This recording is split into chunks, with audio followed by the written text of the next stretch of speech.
This is the starting point of Old Bago Bridge, which is located in Barangay Crucing Bago, Bago City, Negros Occidental. And now, here we are at the spot where it is located.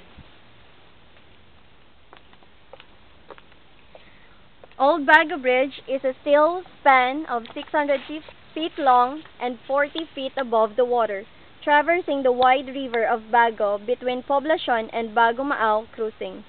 During the World War II, Bago Bridge used to be the key link between Pulupandan, where the American forces landed in March 1945, and Bacolod.